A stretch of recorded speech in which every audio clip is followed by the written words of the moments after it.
Hi everyone, आप सभी का स्वागत है मोबाइल पाठशाला पर। तो आज की वीडियो में होने वाली है सीटेड पेडागोजी इंग्लिश की क्वेश्चंस को डिस्कस करने वाले हैं आज की वीडियो में।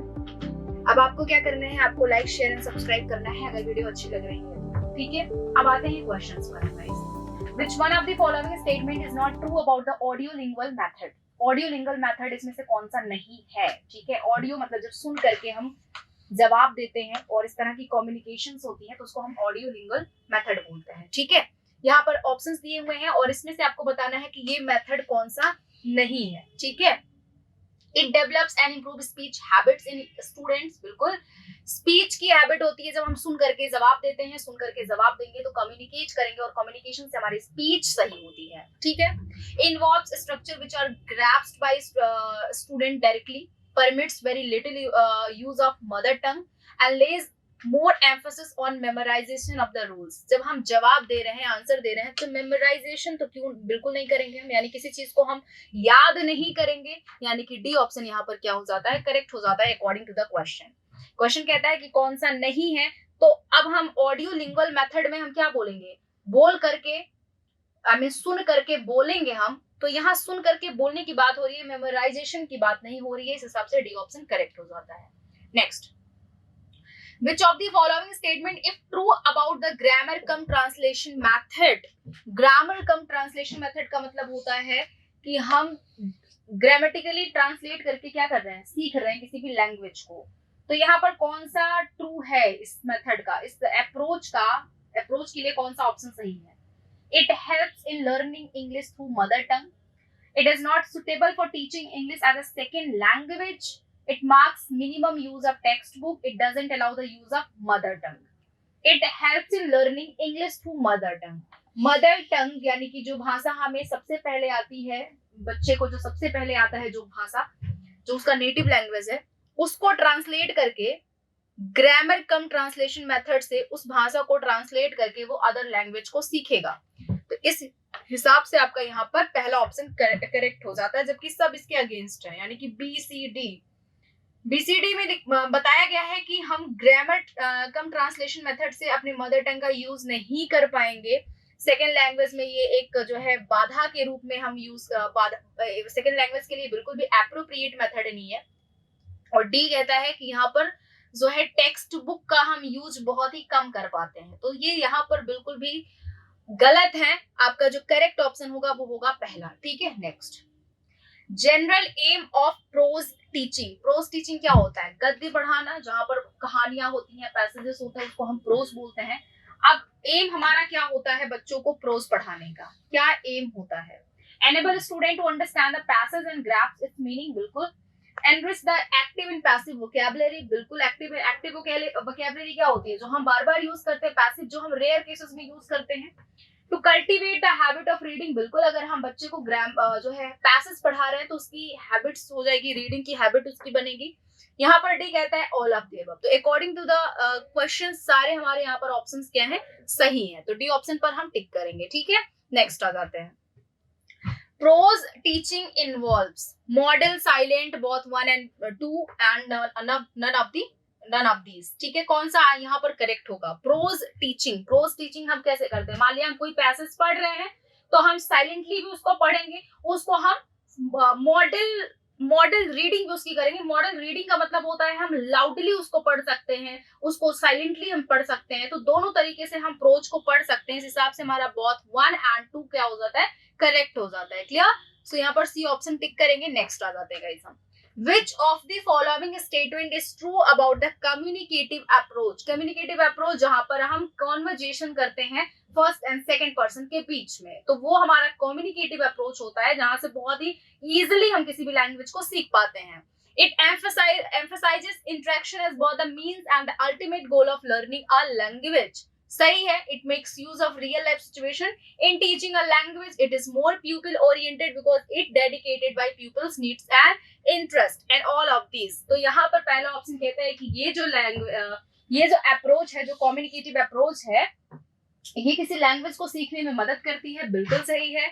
It makes use of life situations। बिल्कुल सही है, मतलब लाइफ की जो भी सिचुएशंस होते हैं उनको रिलेट करके हम उस लैंग्वेज को सीख पाते हैं। बहुत ही प्यूपिल ओरिएंटेड होता है, यानी कि हमारे स्टूडेंट के लिए ये बहुत ही फेवरेट अप्रोच होता है कि वो कम्युनिकेट करे और फिर वो लैंग्वेज को सीखे।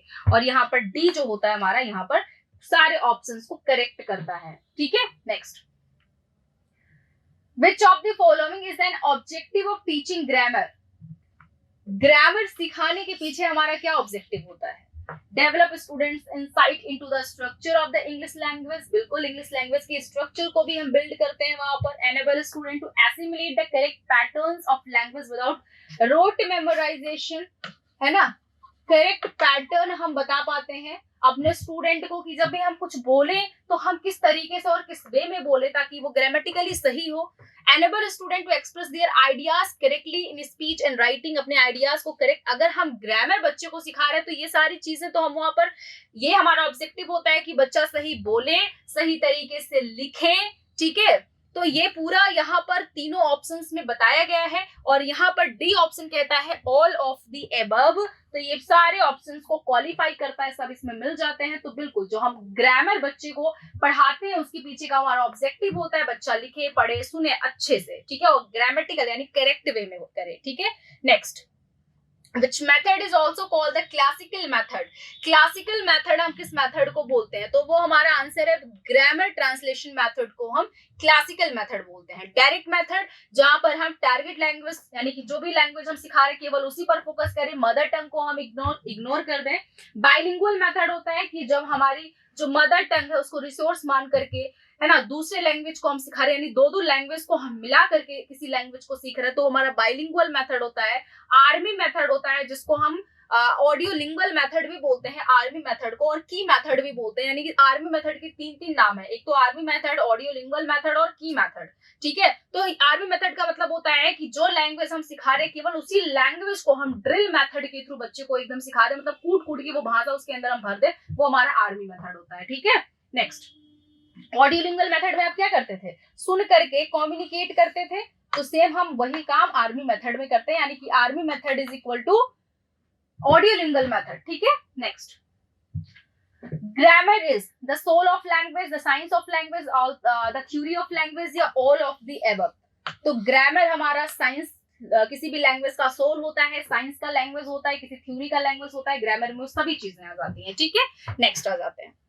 Communication is a process, a technique, a condition and ability, यानी बातचीत जो होता है, जो संवाद है, उसको हम क्या बोलेंगे? प्रोसेस बोलेंगे, एक प्रक्रिया या एक टेक्निक या कंडीशन या ability.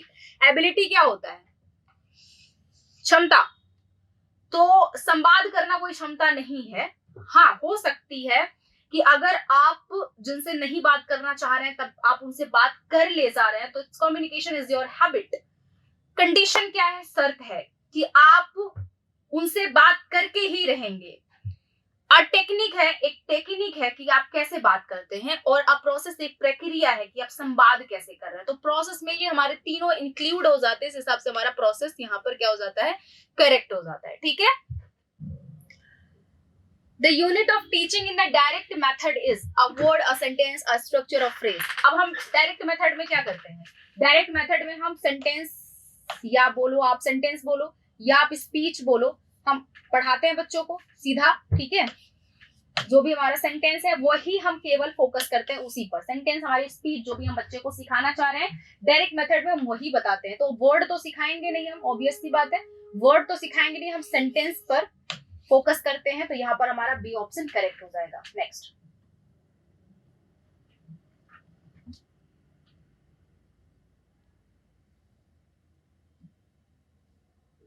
A good language text book should include, एक अच्छी भाषा की किताब में क्या कुछ होना चाहिए? मोर ग्रामर की exercises, extract from British and American literature, interesting stories, attractive fonts, illustration and learner friendly होना चाहिए। तो बिल्कुल, अगर कोई अच्छी भाषा की किताब है जिसको बच्चा देख के अट्रैक्टिव हो जाता है, तो वो अट्रैक्टिव तरीके से वो हमारी किताब होनी चाहिए। उसमें ये मैटर नहीं करता है कि आपका जो किताब है उसमें क्या क्या कुछ इंक्लूडेड है। अगर आप इनिशिएटिव एज पे किसी बच्चे को जो है, इनिशियल एज पर किसी बच्चे को कुछ कोई लैंग्वेज सिखाना चाह रहे हैं, या आप ही कोई लैंग्वेज पढ़ना चाह रहे हैं, तो जो किताब आपकी होनी चाहिए वो अट्रैक्टिव, उसके फॉन्ट्स होने चाहिए, है ना, जिससे आप भी आकर्षित होकर के उसे पढ़ सके।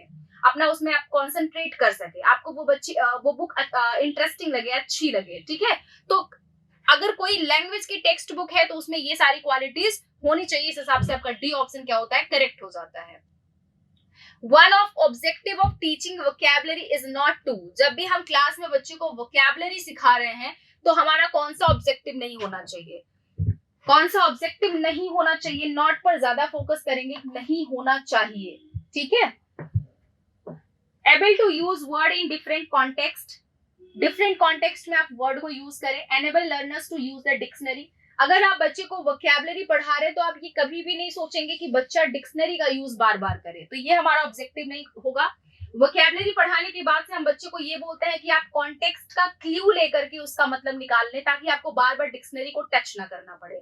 डिक्शनरी के लिए जब भी आपके सीटेट में क्वेश्चन पूछा जाएगा कि बच्चा डिक्शनरी का यूज कैसे नहीं करे, क्यों नहीं करे और कैसे ना करे, तो कैसे ना करे उसको क्या करना चाहिए, उसके लिए कॉन्टेक्स्ट के क्लू से उसको उसका मीनिंग निकाल लेना चाहिए। इसके थ्रू वो आराम से समझ जाएगा कि उस वर्ड की जिसको उसका मतलब नहीं पता था, वो कॉन्टेक्स्ट से रिलेट करके उसका मतलब वो निकाल लेगा, ठीक है। Next, a passage explaining a place in such a way that is a picture is formed in the reader's mind, एक पैसेज को इस तरीके से एक्सप्लेन किया गया, जो पिक्चर थी उस पैसेज में वो रीडर के माइंड में एकदम से क्या कर गई, घर कर गई।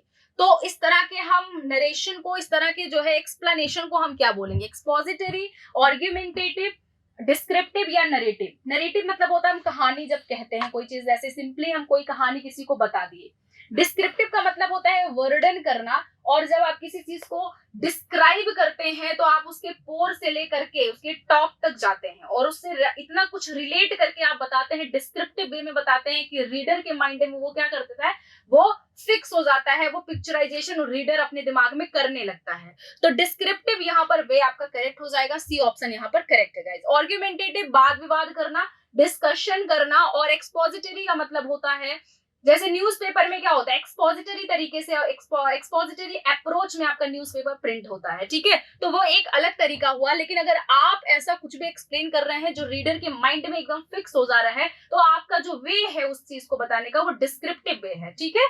नेक्स्ट आ जाते हैं, While selecting a reading text for your student, which of the following is least important? Least का मतलब होता है कम से कम। तो जब भी आप अपने बच्चों के लिए कोई टेक्स्ट बुक यहाँ सिलेक्ट कर रहे हैं तो आपके लिए कौन सी बात लीस्ट इंपॉर्टेंट होगी या बिल्कुल इंपॉर्टेंट नहीं होगी? It is appropriate for their age level, बिल्कुल उनके एज लेवल के अकॉर्डिंग होना चाहिए। It is hardly gives space to think ahead, hypothesise and predict, बिल्कुल। अच्छा यहाँ देखो, हार्डली का मतलब होता है बिल्कुल ना के बराबर, तो it hardly gives space to think ahead, hypothesise and predict. अब आप अपने बच्चे को ऐसी कोई किताब तो नहीं देंगे जो उनकी कल्पना, उनकी हाइपोथेटिकल थिंकिंग को वो क्या करे, स्टॉप कर दे। बिल्कुल ऐसी कोई भी किताब अपने बच्चे को आप नहीं देंगे। तो यहाँ पर बी ऑप्शन एकदम अगेंस्ट जाता है इस बात के, एक अच्छी टेक्स्ट बुक के एकदम अगेंस्ट जाता है, तो इसलिए आपका ये बी ऑप्शन करेक्ट हो जाता है यहाँ पर अकॉर्डिंग टू द क्वेश्चन, ठीक है। The language of the text comprehensible of the learners, comprehensible का मतलब होता है एकदम समझने लायक होनी चाहिए, और डी कहता है the content of the text is accessible to the learner to apply their own background knowledge. तो बिल्कुल आपका सी, यानी कि बैकग्राउंड से रिलेट करना चाहिए और कॉम्प्रिहेंसिबल होना चाहिए। लेकिन यहाँ पर जो बी ऑप्शन है इस बात के एकदम कंट्रास्ट है, और वो कहता है कि ऐसी कोई भी किताब जो बच्चों को हाइपोथेटिकल थिंकिंग करने से स्टॉप करे, ठीक है, तो वो किताब बच्चे को देनी चाहिए, जबकि ये अकॉर्डिंग टू द क्वेश्चन गलत है, ठीक है। नेक्स्ट, एक्टिव वोकैबुलरी और पैसिव वोकैबुलरी क्या होती है? एक्टिव वोकैबुलरी जिसका यूज हम बार बार करें, जनरली जब हम बोलें तो हम उस वर्ड का बार बार यूज करें, उसको हम एक्टिव वोकैबुलरी बोलते हैं। जिसको हम रेयर केसेस में यूज करते हैं वो हमारी पैसिव वोकैबुलरी होती है। तो यहाँ पर एक्टिव वोकैबुलरी में कौन से वर्ड होते हैं जिनको हम रेगुलर बेसिस पे यूज कर रहे हैं, we use frequently in our daily life. आपका ए ऑप्शन यहाँ पर क्या हो जाता है, करेक्ट हो जाता है। बताइए इतने क्वेश्चंस, 15 क्वेश्चन में आपने कितना कुछ स्कोर किया, ये मुझे आप कमेंट सेक्शन में बताएंगे। और गाइज आज हमने इस वीडियो में 15 क्वेश्चंस कर लिए हैं। जो बहुत ज्यादा जरूरी, बहुत इंपॉर्टेंट है आपके लिए। जो सीटेट पेडागोजी के हमारे जितने भी स्टूडेंट 2021 के लिए प्रिपेयर कर रहे हैं गाइस, आपको बहुत बहुत सारी ब्लेसिंग्स हैं। और आप हमारे जो है सीटेट के जितने प्लेलिस्ट में जितने वीडियोस हैं वो सब आपके लिए हेल्पफुल है। तो एक बार पूरी वीडियोस आप देखिएगा, और कोई भी डिफिकल्टी आपको लग रही है, कोई भी क्वेरी है आपके दिमाग में, तो इस वीडियो के कमेंट सेक्शन में आप मुझे बता सकते हैं। और वीडियो अगर अच्छी लग रही है तो लाइक, शेयर एंड सब्सक्राइब भी आपको करना ही करना है, ठीक है। आज के लिए गाइस इतना ही। Thank you so much, bye bye and take care guys.